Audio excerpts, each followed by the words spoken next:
Hello दोस्तों, आज हम करेंगे रीजनिंग के महत्वपूर्ण प्रश्नों को हल।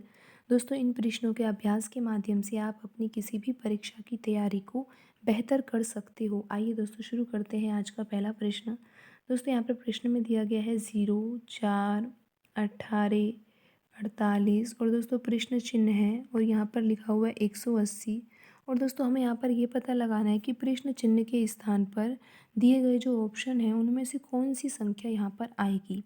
तो दोस्तों, क्या आप सोच पा रहे हो इस प्रश्न में कि ये सीरीज जो दे रखी है, यहाँ पर जो ये संख्याएं दे रखी है, इन संख्याओं में क्या संबंध है। दोस्तों, अगर हम यहाँ पर कोई पैटर्न को पहचान पाएंगे तो ही हम ये पता लगा पाएंगे कि प्रश्न चिन्ह के स्थान पर कौन सी संख्या आएगी।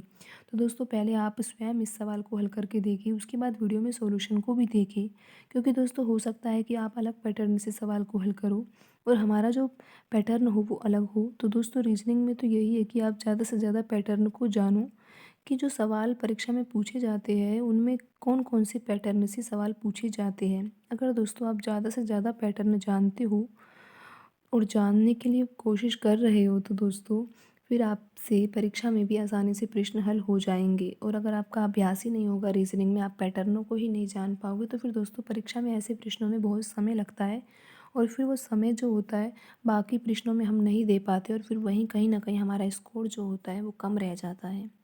तो दोस्तों, आप ज़्यादा से ज़्यादा रीजनिंग का अभ्यास करें और पैटर्नों को सीखें कि किस पैटर्न से सवाल पूछा जा सकता है। तो दोस्तों, यहाँ पर लिखा हुआ है 0, तो क्या आप सोच पा रहे हो कि 0 और 4 में क्या संबंध है। दोस्तों, आप सोच तो पा रहे होंगे कि यहाँ पर 4 का अंतर है, यहाँ पर फिर कितने का अंतर है दोस्तों, 14 का अंतर है, आगे कितने का अंतर है दोस्तों, यहाँ पर आगे अंतर है 30 का। तो दोस्तों इस तरीके से तो सवाल ये हल होने से रहा। दोस्तों, आपको यहाँ पर अलग तरीके से सोचना होगा कि यहाँ पर सवाल को किस तरीके से हल किया जा सकता है। दोस्तों, आपको वर्ग और घन तो याद ही होने चाहिए, क्योंकि रीजनिंग के अधिकतर सवाल तो वर्ग और घन से ही हो जाते हैं। दोस्तों, अब आपको यहाँ पर ये सोचना, जब आप ये ना सोच पा रहे हो कि 0 से 4 कैसे आता है, तो दोस्तों आप यहाँ पर अलग अलग जो नंबर लिखे हुए हैं उनके बारे में सोच सकते हो कि 0 को कैसे प्राप्त किया जा सकता है।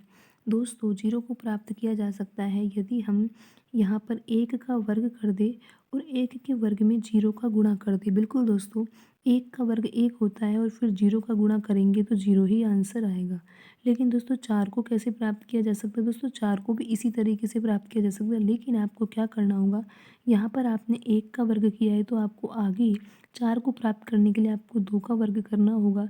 लेकिन दोस्तों हमें 4 को प्राप्त करना है तो आपने यहाँ पर तो 0 का गुणा किया, क्योंकि आपको 0 को प्राप्त करना था। यहाँ पे हमें 4 को प्राप्त करना है तो हमें यहाँ पर 1 से गुणा करना होगा। और दोस्तों 2 का वर्ग 4 होगा और 4 का गुणा 1 से करेंगे तो हमारा आंसर 4 ही आएगा। दोस्तों, अब आगे देखते हैं कि 18 को प्राप्त किया जा सकता है इसी तरीके से। बिल्कुल दोस्तों, आप यहाँ पर देख रहे हो कि आपने पहले 1 का वर्ग किया, फिर 2 का वर्ग किया। अब दोस्तों आपको करना होगा 3 का वर्ग।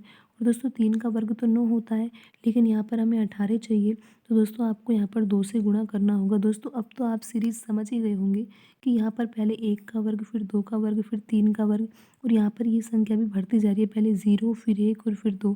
और दोस्तों 3 का वर्ग 9 होता है और 9 का गुणा 2 से किया जाएगा तो 18 आएगा। दोस्तों, क्या 48 भी इसी तरीके से प्राप्त किया जा रहा है। बिल्कुल दोस्तों, आपको करना होगा 4 का वर्ग। 4 का वर्ग होता है दोस्तों 16, और 16 में आप जब 3 का गुणा करोगे तो ही यहाँ पर हमें 48 प्राप्त होगा। तो दोस्तों आप देख सकते हो कि यहाँ पर हमने 2 का गुणा किया और आगे जो अगला पद प्राप्त करने के लिए 3 का गुणा किया है। तो दोस्तों अब आप ये पता लगा सकते हो कि प्रश्न चिन्ह के स्थान पर कौन सी संख्या आएगी। दोस्तों, आपको करना होगा 5 का वर्ग और गुणा करना होगा 4 से। दोस्तों, 5 का वर्ग होता है 25 और 25 का गुणा 4 से करेंगे तो आ जाएगा 100। और दोस्तों ऑप्शन बी में 100 ही लिखा हुआ है और यही हमारा सही आंसर होगा। दोस्तों, आप यहाँ पर 180 भी पता लगा सकते हो, क्या यही सीरीज में फॉलो हो रहा है। बिल्कुल दोस्तों, होना ही चाहिए फॉलो। तो दोस्तों यहाँ पर करना होगा 6 का वर्ग और मल्टीप्लाई करना होगा हमें 5 से। 6 का वर्ग होता है दोस्तों 36 और मल्टीप्लाई जब हम 5 से करेंगे तो दोस्तों 180 ही आंसर आएगा। और दोस्तों यहाँ पर आपको पता लग गया होगा कि प्रश्न चिन्ह के स्थान पर कौन सी संख्या आएगी।